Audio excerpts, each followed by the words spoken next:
Hello and welcome to another episode. Today on Backlogged, I'm going to be talking about a game that I've been playing a lot of lately, thanks to a fantastic version of the game on the Nintendo Switch. I've also been playing it a little bit on the PS4 here. It's a game that came out a while ago.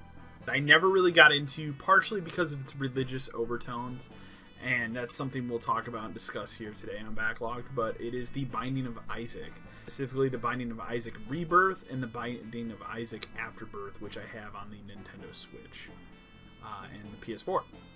Originally, the Binding of Isaac is an interesting story. So Edmund McMillen, who created the Super Meat Boy game, created this game and put it out as a flash game after a game jam, which, if you don't know, a game jam is kind of when developers get together and just kind of dick around for a week, essentially, and kind of make their own game and just kind of put it out there for fun. They created The Binding of Isaac, and it was a Flash game. It was released originally in 2011. Original Flash version, which I have on my PC, actually, I have it through Steam, is fun but very limited. There's a way you can use a controller, but it's mostly a keyboard experience, and that way of it doesn't really control well, but it's a roguelike. Specifically very modeled after The Legend of Zelda. Players control Isaac or one of many other characters that you can unlock in the game, especially if you're playing Afterbirth or Rebirth. There's a plethora of other characters to unlock and use in the game. As you're playing through the game, you will defeat monsters in real time and earn different power-ups and stuff. There's different rooms and different keys. It's all really fascinating and fun when you play through the game. I've really enjoyed it more that I've gotten through it. My initial problem with the game, and this is something I'm not going to get into too much on this channel, but due to kind of personal beliefs and, what I believe in as far as like religion and faith and stuff, I had a major problem with this game because of what it does, but then kind of realizing like, it's just a game, like who cares? It's kind of let me kind of release the horns on it a little bit, as it were. But there's definitely there's things about the game, even as I play through, that bother me. There's a lot of satanic imagery in the game.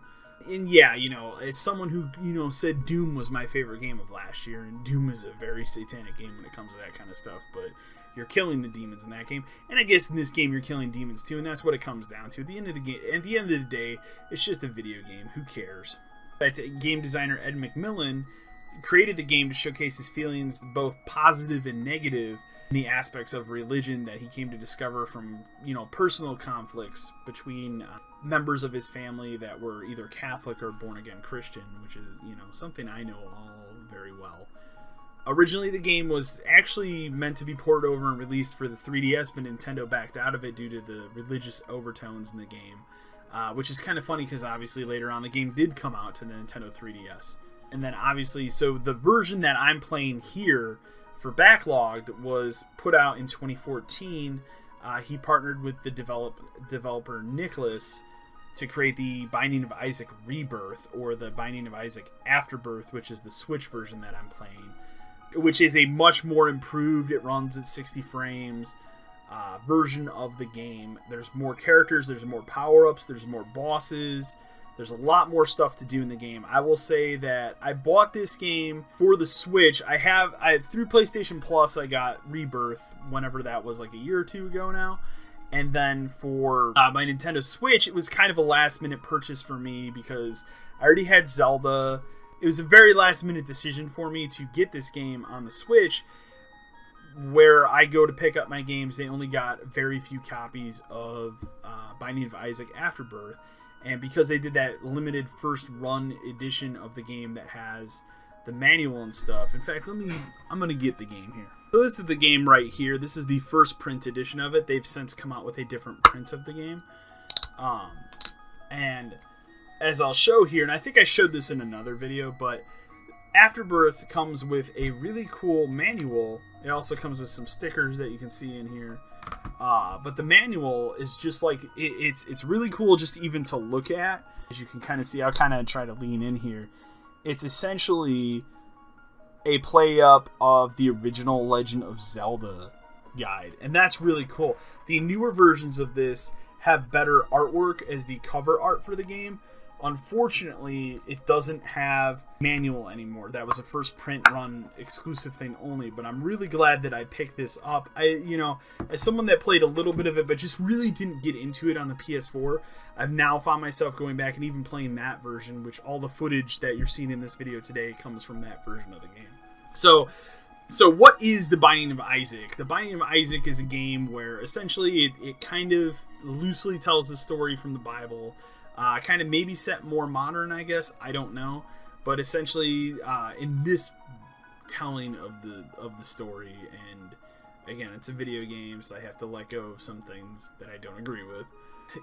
Basically, God tells Isaac's mother, prove your faith to me by killing him. So when she goes to kill him, he runs to the basement, and the basement is what you're playing. The basement is like the Zelda dungeon that you're going through. So each run of the game is always going to be different. It's a roguelike. It's procedurally generated.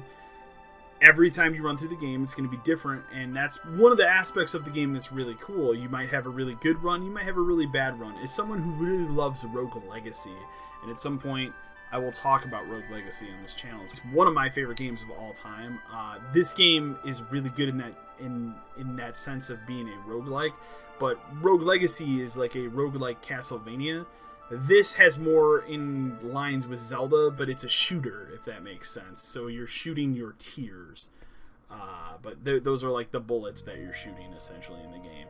It's really well done. It works, like the controls are spot on in this game, essentially. And the one thing that's really cool about this Nintendo Switch version of the game is it actually allows you to play 2-player. I think, if I'm looking, you can actually play 4 players. I'm not sure how that works, and I don't have that many controllers for my Switch. But my girlfriend and I play a lot of Binding of Isaac 2-player. And it's interesting. It's okay 2-player, but what it is basically when you start playing as Isaac, you have 3 hearts. And then for each person that's playing, they take one of those hearts. So if I'm playing with her, then I only have 2 hearts and she has 1 heart. And the second person plays is like the floating like pet, essentially, that can also attack people or attack enemies and stuff as well. But it's a fun way to play the game. I believe this Nintendo Switch version is the only version of the game that allows you to do that. But it is a really fun way to play the game for sure.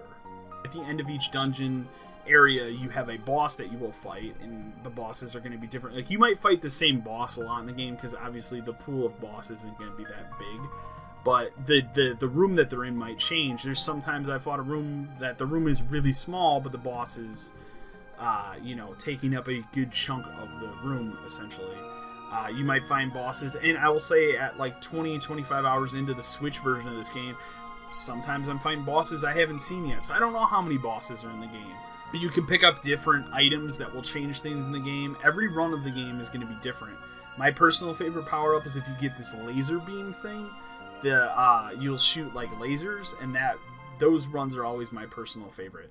So what's funny about Afterbirth is I haven't actually beat the mother in this version of the game yet, but in the PS4 version of the game I've beaten through it about 6 times now. So it's really weird, like, that this version especially, it must be because it's Afterbirth and it has more content, but this version is a lot harder than the PS4 Rebirth version. And I know you can buy the Afterbirth stuff on PS4, I just haven't done that. But you can pick up different items, there's like tarot cards you can pick up that'll allow you to drop like different items and stuff. There's just, it's such a deep and unique game. Sometimes when you beat a boss, it'll open up what's called a devil room, where you go in and you essentially sacrifice a heart to get an item or a power-up or something. Sometimes they're good, sometimes they're not worth it. Sometimes there's even like a heaven room that opens up that'll give you an item after you beat a boss. There's so many different things in this game. There's so many things that change with each playthrough. It's a really fantastic and unique game. I really encourage you to play it. For me, even if you're someone who has faith or is religious or something, like I definitely do. It deals with themes and stuff that you're gonna have to get over if you want to play this game. But the gameplay of this game far outweighs all of that stuff for me. Someone who kind of looked at this game on the sidelines and was like, I don't know. I've really come around on it, and I really like it. So I really encourage you to play it. Like roguelikes especially, this is a fantastic one. I still would recommend, if you've never played a roguelike, to start with Rogue Legacy, but this is also a fantastic game to play as well. I've really been enjoying my time with it. It's been kind of my go-to Switch game between that and Puyo Puyo Tetris. I've been using my Nintendo Switch a lot handheld, more than I thought. Like I didn't actively go out to buy a Nintendo Switch to use it as a portable machine. That's just kind of how it's worked out. And I'm taking a long break from Zelda right now because other games are coming out that I'm playing in hopes to review on this channel. Between Puyo Puyo Tetris and then this game, I'm playing a lot of the Nintendo Switch handheld. This is an incredibly fantastic game to play as a portable. I highly recommend it. If you have a Nintendo Switch and you don't own this game, go out and buy it. Buy a physical copy of it. It's cool that this game exists in a physical form now. I always hope that maybe like limited run games or something would do a like limited printing of The Binding of Isaac, but the fact that I have it on the Nintendo Switch means I'm good now. Like I have a physical copy of that game, and that's awesome. So anyways, guys, if you've never played The Binding of Isaac, it's a really cool and fascinating game. I don't want to really talk about it too much more because I don't want to spoil a lot of the surprises and fun of the game. It's a really fun and fascinating game. I really enjoy it a lot. I hope you guys check it out and enjoy it. Anyways, remember to like, share, and subscribe to my channel. And anyways, until next time.